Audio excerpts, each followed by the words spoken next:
इसके ऊपर हमारा पूरा मेथड डिपेंडेंट होगा। उस मेथड को समझने के लिए वह है रेजिस्टेंस। और रेजिस्टेंस किस चीज़ को कहते हैं? रेजिस्टेंस रुकावट को कहते हैं। रेजिस्टेंस को अगर हम डिफ़ाइन करें तो resistance is a measure of opposition to current flow in an electrical circuit. आपका जो भी करंट एक इलेक्ट्रिकल सर्किट में फ़्लो करता है उसमें जो करंट को जो रुकावट आती है, जो अपोजिशन आती है, उसको हम रेजिस्टेंस कहते हैं। हर मटेरियल की अपनी रेजिस्टेंस होती है, इसीलिए एक जनरल और टर्म यूज़ किया जाता है रेजिस्टिविटी। आर उसका मेरे ख्याल से फार्मूला, अगर रेजिस्टेंस आप देखें किसके बराबर होगा तो होता है वो P L अपॉन A। अब ये जो P है ये होती है रेजिस्टिविटी।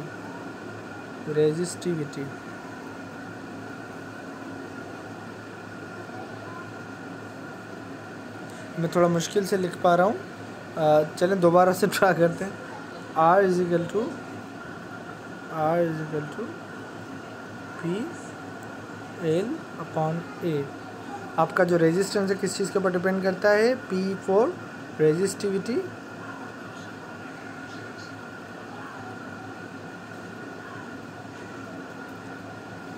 और length, L for length, A for area.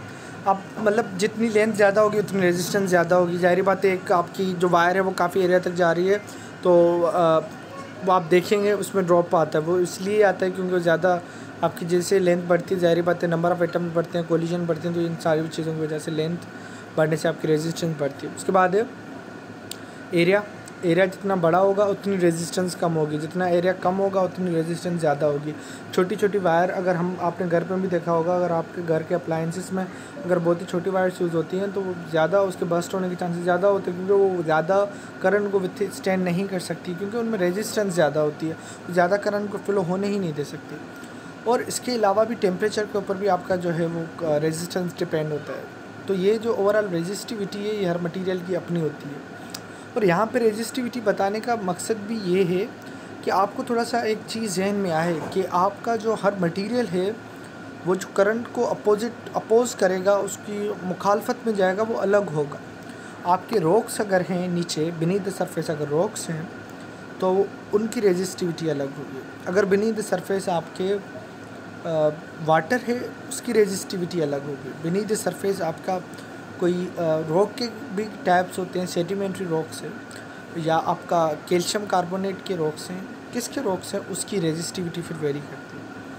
फिर अगर आपका कोई एयर का वैक्यूम है उसकी रेजिस्टिविटी वेरी करती है। एयर में ज़्यादातर ज़्यादा रेजिस्टेंस होता है क्योंकि उसके मालिक्यूल बहुत दूर दूर होते हैं, तो उसको अगर आप उसमें से आपको इलेक्ट्रिकल करंट कराना है, कंडक्ट कराना है, तो आपने बहुत ही ज़्यादा वोल्टेज देना होता है। तो जहाँ पे बिल्कुल भी जब अगर जियोफिज़िकल या इलेक्ट्रिकल सर्वे में जहाँ पे बहुत ही ज़्यादा जब रेजिस्टेंस की वैल्यूज़ आती हैं तो उससे क्लियरली अंदाज़ा लगाया जा सकता है कि नीचे हमारे पास एयर के मतलब अगर अपना जो है ना वो स्पेसिस हैं बहुत बड़े या खड्डे हैं तो उसमें एयर ज़्यादा है। मतलब आपके बहुत सारे एयर, इसको टेक्निकली पता नहीं क्या कहेंगे, अभी मेरे जहन में नहीं आ रहा, लेकिन एयर ज़्यादा है उस जगहों पे अवेलेबल।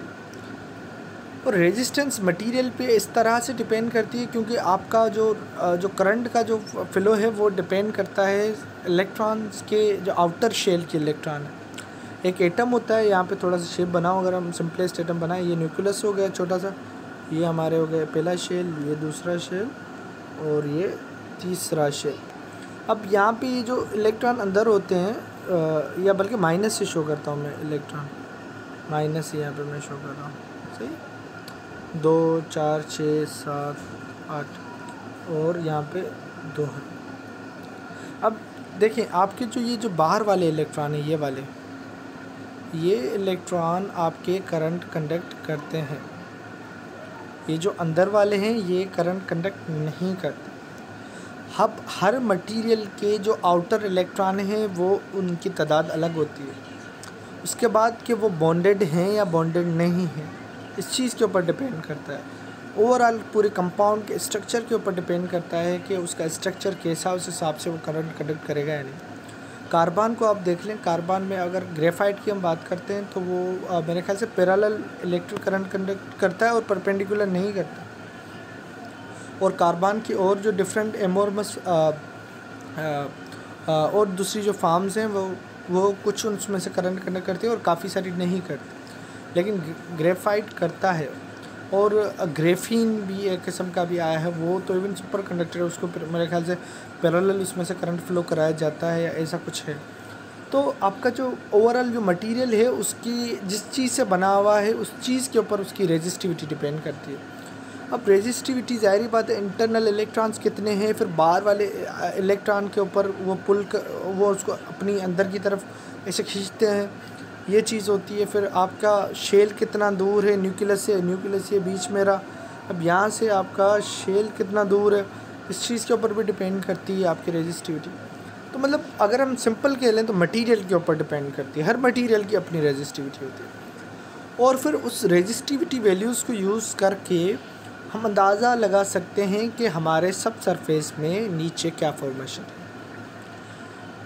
और इलेक्ट्रिकल रेजिस्टिविटी सर्वे को स्टार्ट करने से पहले ये जो बेसिक चीज़ें थी उसका बताने का मकसद भी ये था कि हमारे पास एक बेसिक आइडिया हो। चलें एक और चीज़ आपको बता दूं,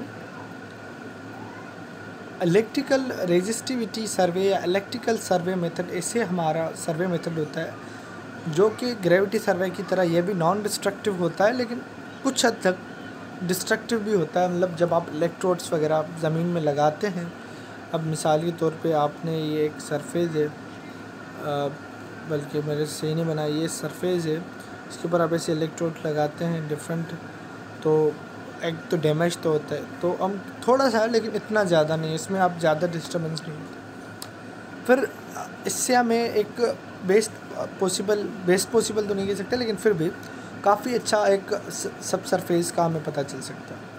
इसकी बहुत ज़्यादा एप्लीकेशन आज की रिसेंट उस एडवांसमेंट में, रिसेंट टेक्नोलॉजी में आपके बहुत ही ज़्यादा इसको यूज़ किया जाता है इलेक्ट्रिकल रेजिस्टिविटी मेथड को। और सबसे ज़्यादा जो इसका यूज़ है वो अंडरग्राउंड वाटर के रिजर्वायर को आइडेंटिफाई करना, उनको ढूंढना, उसमें है।